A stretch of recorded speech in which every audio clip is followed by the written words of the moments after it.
Arkadaşlar merhabalar, hoş geldiniz. Yeni bir tarot okumasıyla birlikteyiz. Bugün aklındaki kişiye seni soracağım. Acaba seninle ilgili düşünceleri ve hisleri neler? Aranızdaki bağlantıyla ilgili ne düşünüyor ve ne hissediyor? Ve bugün seni ona sorsaydım, aklı ve kalbi seninle ilgili neler söylerdi? Aranızdaki bağlantıyla ilgili neler anlatırdı? Ve evrenden gelen tavsiyeler. Evren neyi bilmeni istiyor, neyi öğrenmeni istiyor, nasıl davranmanı istiyor? Bu sorulara yanıt arayacağım. İki tane grubum var. Birinci grup ve ikinci grup. Bunlardan seni çektiğini hissettiğin birini seçebilirsin. Eğer her ikisini de dinlemek istiyorsan her ikisini de dinleyebilir ve sana uyan kısımları alabilirsin. Ve yine bir deste seçtiysen ve sana hiç uymadıysa belki de o an yanlış bir seçim yapmışsındır. Diğer desteği izleyebilirsin. O sana daha çok uyabilir. Burada gördüğün ve duyduğun hiçbir şey %100 gerçek değil. Geleceğini ne olursa olsun her zaman bugün yaptığın hareketlerle sen kendini belirliyorsun. Burada sana uymayan bir durum olduğunda bunu kabul etme ve evrene geri iade et. Bana daha iyisini yolla de. Şimdi okumaya geçeceğim.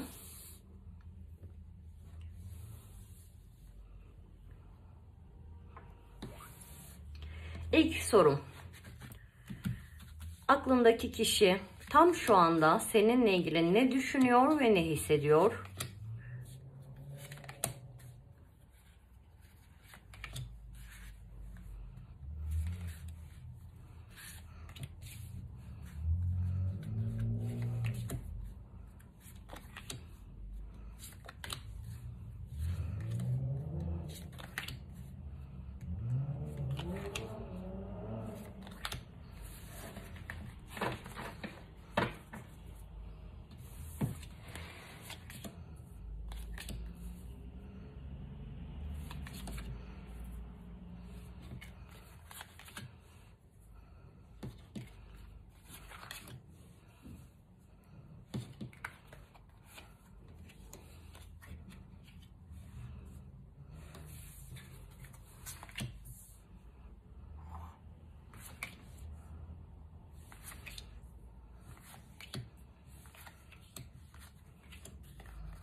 Senin aklında başka bir kişi olduğunu düşünebilir. Kendi hayatında başka biri olabilir. Yani aklındaki kişinin şu anda eğer hayatında başka biri varsa bu insan kendini sana ait hissediyor. Öyle bir durum yoksa da senin artık başka birinden hoşlandığını, başka birinden enerjiler aldığını, belki uzaklaştığını düşünüyor olabilir. Bu ona acı veriyor olabilir ve kalbinde senin ona ait olduğunu hissediyor. Oldukça romantik duyguları var şu anda sana karşı, fakat duygularda da çok iniş çıkışlar var. Yani duyguları onu çok zorluyor olabilir. Bu duygularla baş etmekte güçlük çekiyor olabilir ki kalbinde de tılsım ikilisi geldi. Yani gidiyor ve geliyor. Tam dengeli bir enerji bulamıyor. Veya şu anda seninle ilgili, kendi hayatıyla ilgili nasıl bir karar vermesi gerektiğini bilmiyor. Ona karşı artık kendini savunmaya başladığını düşünüyor. Yani belki de artık onu bir düşman gibi görüyorsun. Ona göre durum böyle. Ve güçlü bir insan olduğunu da düşünüyor şu anda. Çok güçlü durduğunu düşünüyor. Ve kalbine baktığımda canını çok yaktığını düşünüyor. Senin çok canını yakmış, çok acıtmış. Ve doğal olarak da artık kendini savunmaya başlamışsın. Sana bir şey sunmak istiyor. Çok büyük bir şey değil. Ama yine de belki küçük de olsa bir adım atmak, küçük bir hediye vermek, romantik duygularını ifade eden herhangi bir şey yapmak istiyor. Evet, buradaki düşüncelerde gördüğüm şey şu. Hayatımı çok kolaylaştırdı. Yani o hep daha çok sevdi. O da hep daha fazlasını yaptı. Ve ben bunun değerini ve kıymetini bilemedim. O üzgün bir şekilde devamlı beni seyrederken ben hep başka konularla meşgul oldum. Bu güzel değeri anlayamadım. Yaşamıma kattığı değeri anlayamadım. Ve şimdi bir sürü problemle uğraşmak zorundayım. Gerçek mutluluğun senin olduğunu düşünüyor. Kupa onlusu kartı, kalbinde de kupa ası kartı geldi. Gerçek mutluluk, huzur ancak seninle olabilir diye düşünüyor. Çünkü ondan sadece sevgisini istemişsin. O sevginin senin için yeteceğinin farkında şu anda. Belki etrafındaki insanlar ondan çok daha fazla bir şey istiyor. Bu onu çok yoruyor olabilir. Ama sen sevgiyle yetinen ve birlikte huzurlu olabileceği bir kişisin. Ona göre kalbinde ruh eşi olduğunuza inanıyor. Sana karşı duyguları şu anda çok yoğun. Biraz üzgün olabilir veya seni çok üzdüğünü düşünebilir. Birlikte böyle problemli bir dönem geçirdiğinizi düşünüyor olabilir. Ve onca şeye rağmen artık ölmemişsin, güçlenerek ayağa kalkmışsın. Ve burada bir sahiplik varsa sen ona sahipsin. Onun kalbinde ona sahipsin.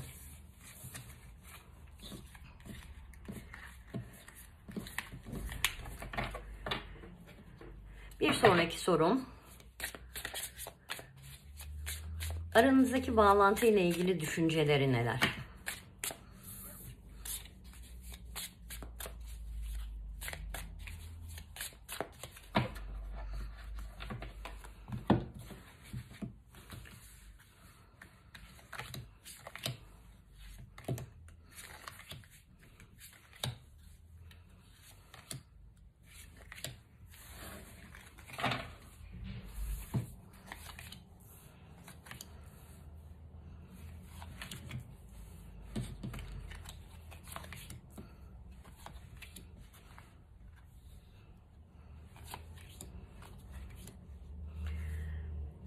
Aranızdaki bağlantıda şu anda soğuk enerjilerin dolaştığını düşünüyor.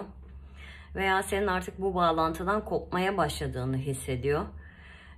Senin uzaklaşma enerjin, hayatın ona ağır gelmesine sebep olmuş. Bir sürü problem ortaya çıkmaya başlamış onun yaşamında. Ve bunun sebebini senin soğuk olman, uzaklaşma enerjin. Ona göre böyle. Seni görmeyi çok istiyor veya seninle vakit geçirmeyi çok istiyor. Eski günleri yaşamayı çok istiyor. Ve senden hiçbir tepki alamıyor. Senin çok kutsal ve yüce bir insan olduğunu, özel bir insan olduğunu düşünüyor. Spiritüel güçlerin olduğunu inanıyor. Ve iyi bir kalbin olduğunun da farkında.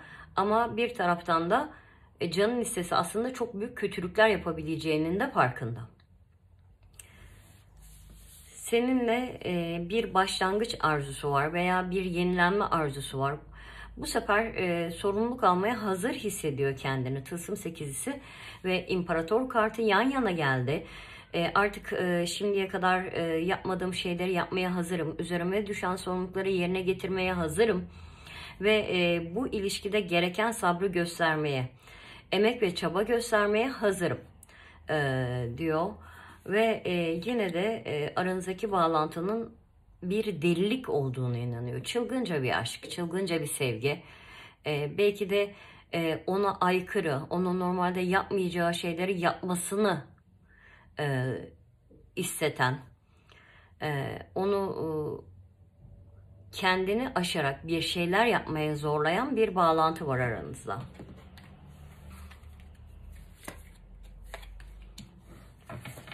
Evet, bu deliliğe ve bu çılgınlığa kendini teslim etmek istiyor şu anda.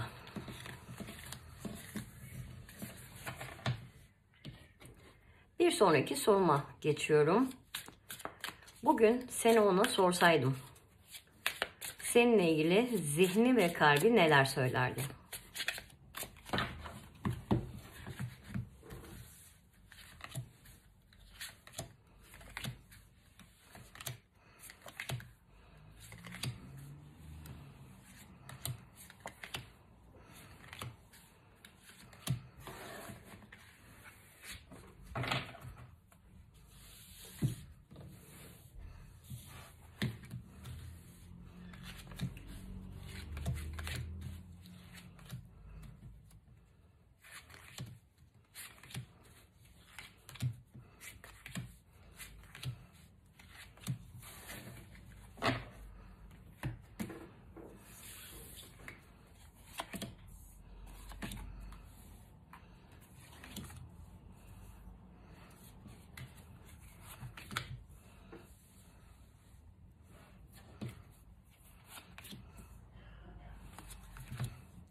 Beni sabırla bekledi, inançla bekledi.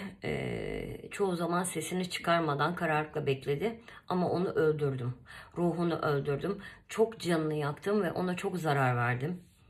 Sonunda o da uyandı. Artık ikinci planda olmak istemediğini fark etti. Daha iyisini hak ettiğini fark etti. Ve kendine başka birini bulduğunu düşünüyorum. Hak ettiği şeyi bulduğunu düşünüyorum. Daha iyisini hak ediyor. Benim sadakatimi, sevgimi, kucaklamamı ve şefkatimi hak ediyor. Ama ben ona bunları sunamadım. Ve bu yüzden her şey yıkılıyor. Artık her şeyi yıktığını düşünüyorum.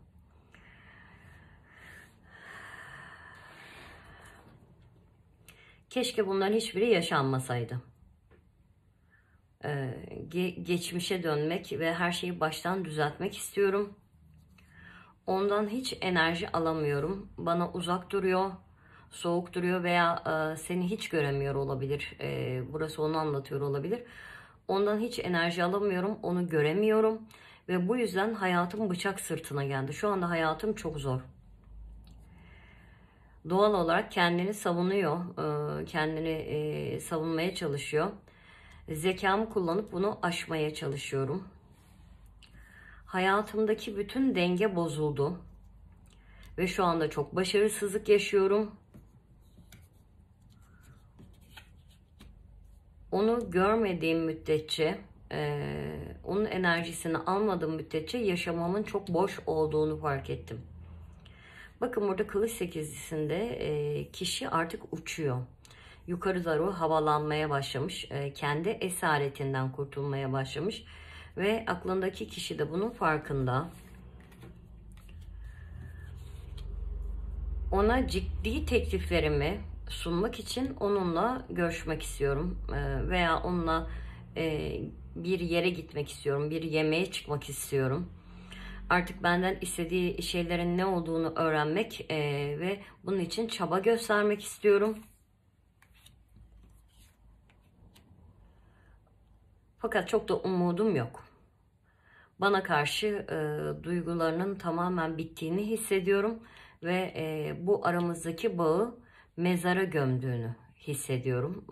Tamamen soğuk ve uzak. Evet, artık onun için bir şeyler yapmaya daha hazır hissediyorum kendimi. Ama ondan olumlu bir yanıt alacağımı sanmıyorum.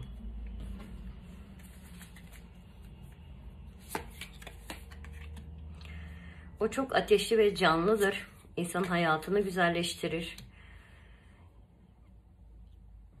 Geride kalan hayatımın en güzel şeyi çocukluk coşkusu gibi. Çocuk gibidir, coşkuludur, romantiktir,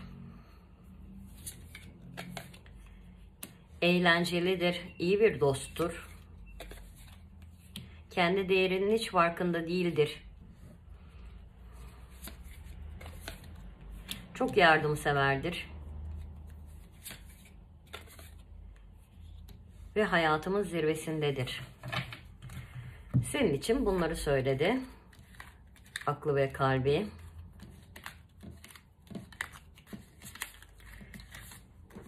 Gördüğüm ve anladığım kadarıyla gerçekten aklındaki kişiye bir mesafe koymuş olabilirsin. Ondan uzak duruyor olabilirsin. Enerjini koruyor olabilirsin. Ve senin bu kendini koruman, enerjini koruman, onun hayatında nasıl dengesizlikler yaratmış görebiliyorsun. Burada anlaman gereken şey bence şu. Demek ki sen bu bağlantıda çok kıymetlisin. Onun hayatına çok güzel şeyler katmışsın. O yüzden burada üzülmesi gereken kişi sen değilsin, aklındaki kişi. Bakalım buradaki kartlarımız neler anlatacak.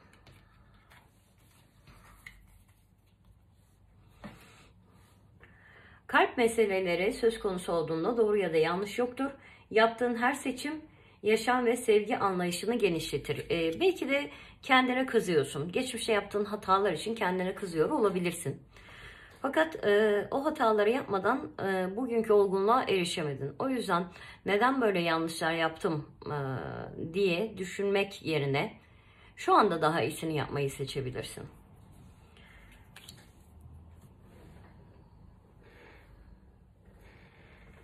Yaratıcılık, yeni fikirler, yenilikler ve aydınlanma biçimleri geliştirmeyi seviyorsun. Yani şu anda bu aranızdaki bağlantıda gerçekten bir yenilenme olabilir.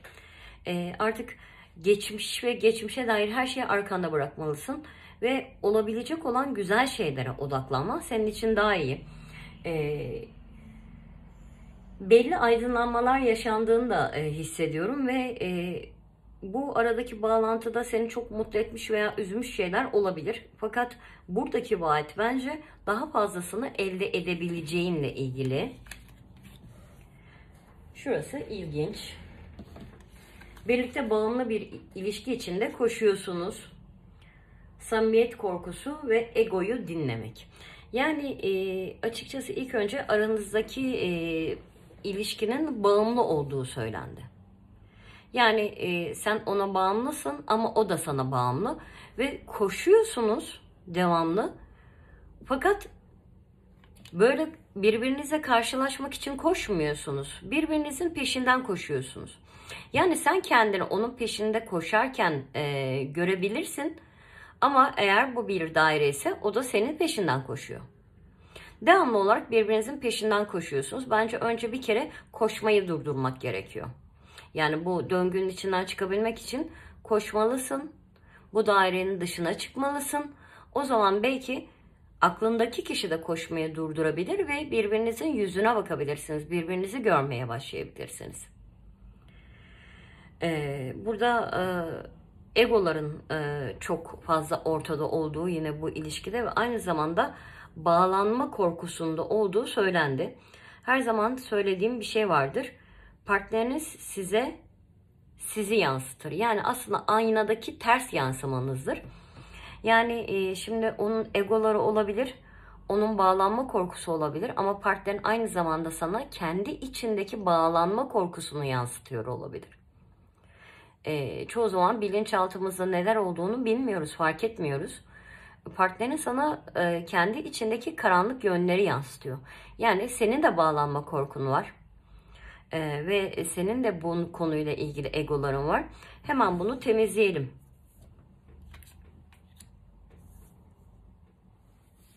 Bağlanma korkuma ve egolarımı dinlememe sebep olan her neyse bunların hepsinin temizlenmesine niyet ediyorum. Bağlanma korkuma ve egolarımı dinlememe sebep olan her neyse bunların hepsini temizlemeye niyet ediyorum. Özür dilerim, lütfen beni affet, seni seviyorum, teşekkür ederim. Özür dilerim, lütfen beni affet, seni seviyorum, teşekkür ederim. Özür dilerim, lütfen beni affet, seni seviyorum, teşekkür ederim. Bunun temizlendiğini hissedene kadar lütfen yapın. Ho'oponopono, özür dilerim, lütfen beni affet, seni seviyorum, teşekkür ederim. Sende temizlenen, karşındakinde de temizlenir. Daha doğrusu sende bu enerji temizlendiği için diğer insanlarda böyle bir korku olsa bile sana bunu yansıtmazlar. Şöyle alalım. Evren neyi bilmeni istiyor şu anda?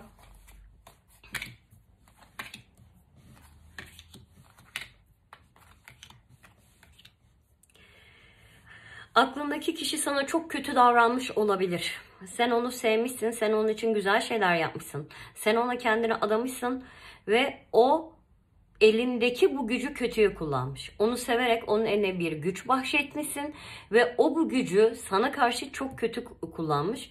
Fakat bu senin tapınak yolunmuş. Yani bunu yaşaman gerekiyordu. Bu senin hayatına alman gereken bir dersi. İki ders almış olabilirsin. Bir, diğer insanların eline o kadar fazla güç vermemek. Diğer insanlara kendinin kontrolünü teslim etmemek. Kendin her zaman kendinin sahibi sensin. Bir insanı sevmek onun kölesi olduğun anlamına gelmiyor. Ve bu senin öğrenmen gereken bir dersti. Aynı zamanda sen de karşındaki insanda bunu görerek aynı yanlışları yapmaman gerektiğini öğrendin. Belki de böyle bir şey yaşamasaydın sen de başka bir insanın canını bu şekilde yakacaktın. Ama ne kadar acıttığını artık biliyorsun. O yüzden sen de diğer insanlara karşı böyle davranmayacaksın. Kişisel iyileşme ve mutluluk kapısı zaten açıldı. Bunun için şükret. Hemen birlikte söyleyelim. Aşk hayatımdaki iyileşme ve mutluluk için şükrediyorum. Aşk hayatımdaki iyileşme ve mutluluk için şükrediyorum. Aşk hayatımdaki iyileşme ve mutluluk için şükrediyorum.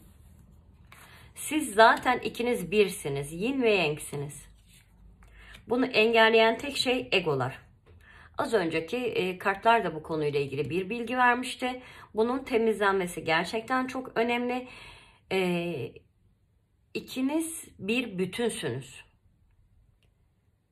Aklındaki kişi sana sendeki eril veya dişil enerjiyi yansıtıyor.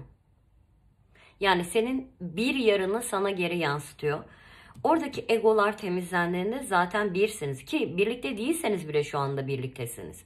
Ruhunuz birlikte, enerjiniz bir, ruh eşisiniz. Fakat aşılması gereken egolar var. Yorumunuz bu kadardı. Umarım beğenmişsinizdir. Beğendiyseniz beğeni butonuna basabilirsiniz. Sevgilerimi iletiyorum. İsteyenler bir sonraki desteği de izleyebilir. Hemen ikinci destenin okumasına geçeceğim.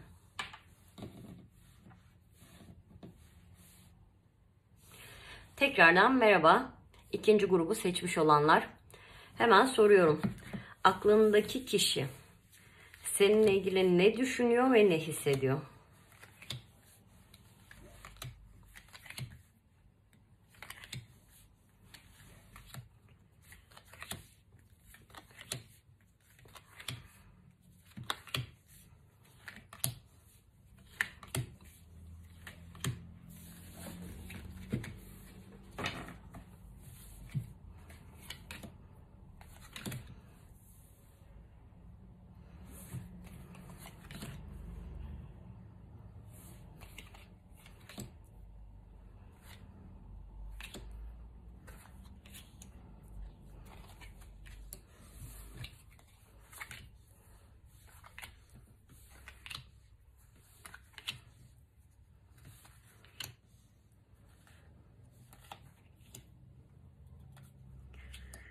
Az önceki okumaya aslında bayağı benziyor. Kolektifte değişen bir enerji var anladığım kadarıyla. Aklındaki kişi seni hiç göremiyor olabilir. Senden hiç enerji alamıyor olabilir ve seni çok merak ediyor. Veya ona karşı çok soğuk davranıyor olabilirsin. Ve her ne yapıyorsan onun kafasını çok karıştırıyorsun. Kalbinde siz birsiniz. Bir elmanın iki yarısısınız ve onun kalbinde bütün güzel şeyleri hak eden kişi sensin. Fakat aynı zamanda içinde belli korkular var. Yani seni göremiyor, senden enerji alamıyor. Başka birine aşık olduğunu düşünüyor olabilir. Başka biriyle evlilik kararı aldığını düşünüyor olabilir. Başka biriyle ciddi bir ilişkiye başladığını düşünüyor olabilir. Ve bu onun canını çok yakıyor. Çok canı yanıyor, çok canı acıyor veya seni bu şekilde acıtmış olabilir. O başka birileriyle ilgilenip senin canını çok yakmış olabilir. Bir delilik yapmak istiyor. Ve sana bütün güzel duygularını ifade etmek istiyor. Kalbinde şu anda sana karşı çok yoğun duygular var. Çok romantik duygular var. Ve burada ilahi adaletle ilgili bir vurgu geldi. Yani eğer senin başka birini bulduğunu, başka biriyle mutlu olduğunu düşünüyorsa ben bunu hak ettim diyor. Eğer kendisi senin canını acıttıysa bununla ilgili bir bedel ödediğini düşünüyor olabilir şu anda.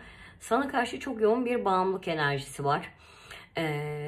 Ve bu enerji kesildiği için şu anda buna çok yoğun bir şekilde ihtiyaç duyuyor. Ve burada bencilce bir his var. Yani tamamen ona ait olmanı, başka hiç kimseyi gözünün görmemesini istiyor. Başka hiç kimseyle ilgilenmemeni istiyor. Ama burada sadistçe bir istek var. Yani dengeli değil, biraz daha sadistçe. Sadece benim olsun. bana ait olsun yani veya benim kölem olsun gibi kalbinde böyle yoğun bir tutku var. Canını çok acıttığını düşünüyor. Burada kılıç onlusu kartı geldi. Seni neredeyse öldürmüş. Ve artık her şeyi bittiği için bütün duygularının da tükendiğini hissediyor. Yani ona karşı bütün duygularının bittiğini hissediyor. Senden hiçbir güzel duygu enerjisi alamıyor. Yaşamındaki gerçek mutluluğun sen olduğunu fark etmiş olabilir. Yani onun hayatında maddi manevi güzellikler getiren kişinin sen olduğunu düşünüyor. Veya senin şu anda başkasıyla çok eğlendiğini, başkalarıyla çok güzel vakit geçirdiğini düşünüyor olabilir. Kalbinde yüce bir konumdasın. Azize kartı geldi. Özel bir insan, yüce bir insan, kendini aşmış, geliştirmiş bir insan ve hayranlık duyduğu, belki de ulaşamayacağı bir insansın ona göre. Ulaşamayacağı seviyedeki bir kişi olabilirsin. Senin hayatında artık daha iyi bir şey istediğinin farkında. Yani daha önceki herhangi bir şeyin sana yetmeyeceğinin farkında. Sadece onu seviyor, seni seviyor olduğunu bilmen artık senin için yetersiz ona göre. Yani sana bütün duygularını ifade etse de, seni çok sevdiğini söylese de artık bunun seni memnun etmeyeceğini düşünüyor. Daha fazlasını istiyorsun. Yani yapman gereken her şeyi yapmışsın. Çok fazla acı da çekmişsin. Ve artık kuru sevgi sözcükleri senin için yetersiz. Ona göre. Ve kalbinde çok yoğun tutku hissettiği kişi sensin şu anda.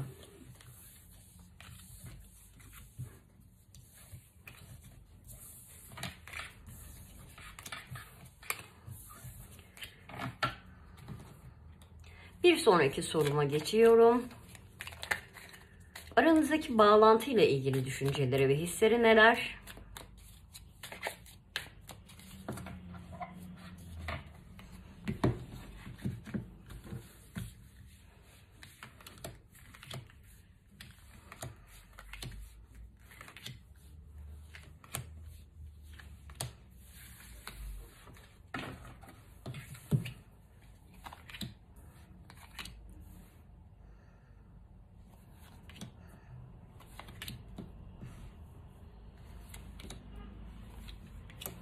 Aranızdaki bağlantının senden güç aldığına inanıyor.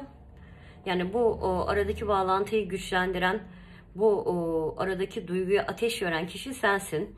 Ruh eşi olduğunuza inanıyor ve kaderin sizi karşılaştırdığını düşünüyor. Onun hayatını çok güzelleştirdiğin, seni tanıdıktan sonra pek çok güzel dileğinin gerçekleştiğini düşünüyor. Fakat şu anda değil. Şu anda artık senin kendine uzak tuttuğunu düşünüyor. Ve tamamen artık bütün güzel şeyleri bitirdiğini düşünüyor. Bütün hislerinin bittiğini düşünüyor. Ve böyle olduğu için de kendisinin bir bedel ödediğini düşünüyor. Veya artık senin uyandığını, aydınlandığını, daha iyisini hak ettiğini fark ettiğini ve başka birini seçtiğini düşünüyor olabilir. Başka birinin gelip seni çaldığını düşünüyor. Fakat burada kendi kendine itiraf ettiği bir şey var. O da ben bunu hak ettim.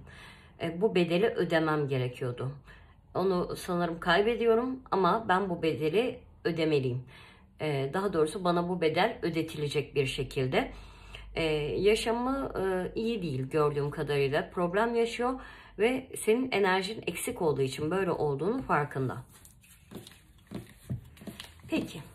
Bunları da toplayalım. Bir sonraki soruma geçiyorum. Şu an ona seni sorsaydım, seni nasıl gördüğünü, seninle ilgili fikirlerini sorsaydım neler anlatırdı? Aklı ve kalbi seninle ilgili neler söylerdi?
Çok sabırlı olduğunu söylerdi. İnançlı bir insan olduğunu, gerçekten istediğin şeyi elde etmek için çok çalıştığını, özür dilerim. Ve yine aynı zamanda seninle her şeyi sıfırlayıp sıfırdan yeniden başlamak istediğini söylerdi. Ve çaba göstermeye hazır olduğunu ve kalbi de bunu onaylıyor. Yani kesinlikle söylediği şeylerin arkasında. Senin tam bir tılsım kralı veya tılsım kraliçesi olduğunu söylerdi. Yani her şeyin en iyisini hak eden kişi. Birlikte olduğu insanın hayatını güzelleştiren, zenginleştiren bir insan. Fakat kalbi aslında seni küçük bir çocuk olarak görüyor. Yani aynı zamanda ruhunun da bir çocuk kadar temiz olduğunu düşünüyor. Şu anda kendini geri çektiğini düşünüyor. Ona uzak olduğunu, uzak durduğunu düşünüyor. Aranıza duvarlar ördüğünü düşünüyor olabilir. Ama sen uzak olsan da kalbi seni çok arzuluyor. Seninle ilgili güzel düşünceleri var. Veya senin belki de biraz uzak duruşun onu çok etkilemiş olabilir. Ona karşı tam bir savunma pozisyonunda durduğunu düşünüyor. Kendini savunduğunu ve onu artık bir düşman gibi gördüğünü düşünüyor. Bu onu kızdırıyor. Yani senin onu düşman gibi görmen onu sinirlendiriyor. Her şeyi bitirdiğini düşünüyor. Şu anda her şeyi yıkıyor derdi seninle ilgili. Bitiriyor ve hata ediyor diyor kalbi. Her şeyi yıkmamalı. Bu yanlış diyor. Yüreğindeki en sağlam konuma senin sahip olduğunu söylerdi. Yani bu dünyada birileriyle ilgili gerçekten ciddi bir düşüncesi varsa o sensin. Gerçekten adanmaya değer bir insansın. Aynı zamanda kalbi de bunu onaylıyor. Ve çok sağlam bir yerin olduğunu düşünüyor.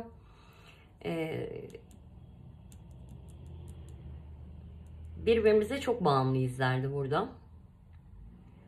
Ve kalbinde siz zaten aynı enerjidesiniz, evlisiniz yani. Onun kalbine göre aranızda kopmayacak bir bağ ve bağımlılık var. Bizi kader karşılaştırdı derdi. Şu anda da her şeyi senin bozduğunu düşünüyor veya yıktığını düşünüyor.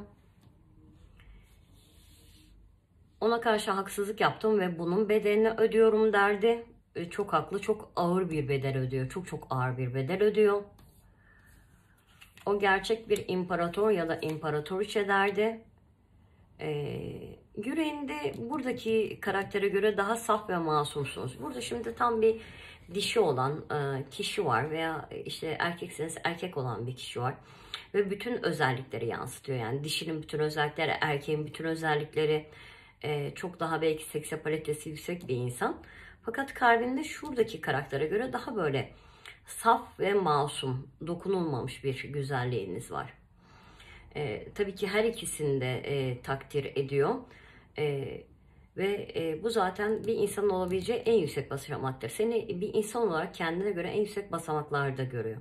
Hayatında bir erkek veya dişi olarak merkez noktasında gördüğü kişi sensin. Kalp tabii ki daha masum şeyleri sever. Kalbindeki merkezde de sen varsın burada. Saf, masum, iyi niyetli bir insan olarak seni tanımlıyor. Ki genel olarak bir tarafını çok masum, çok çocuksu buluyor. Bir tarafını da çok savaşçı, güçlü, asil buluyor. Yani sende gördüğü ve bulduğu çok fazla şey var aslında. Sana baktığında tek bir kişi görmüyor.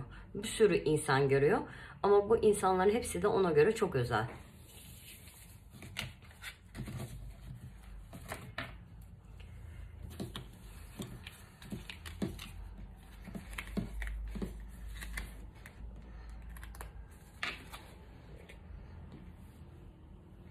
Şimdi mesajlara bakacağım. Bugünkü mesajlarım nelermiş?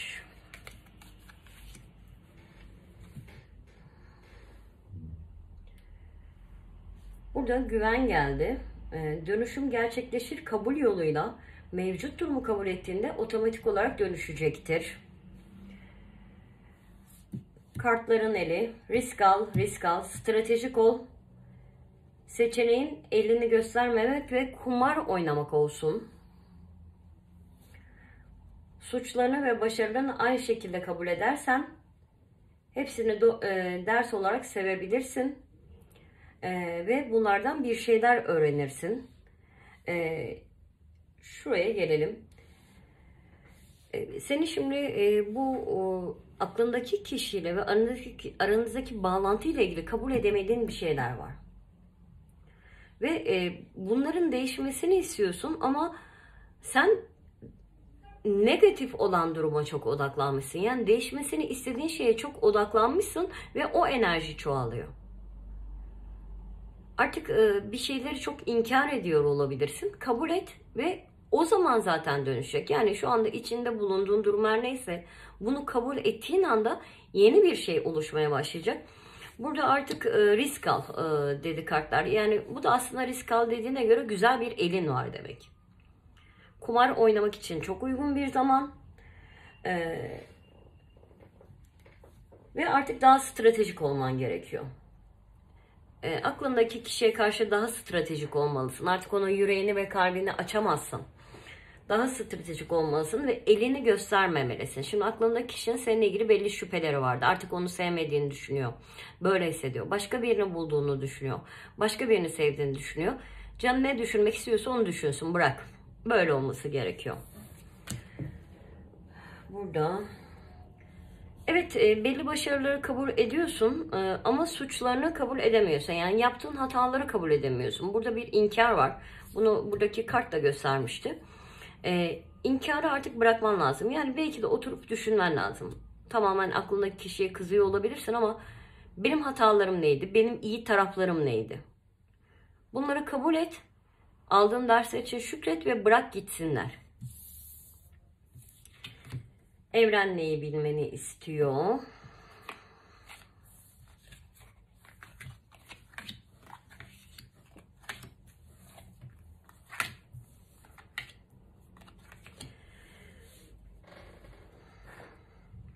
Kendi değerini fark ettiği bir dönemdesin. Fark etmiyorsan da artık fark et.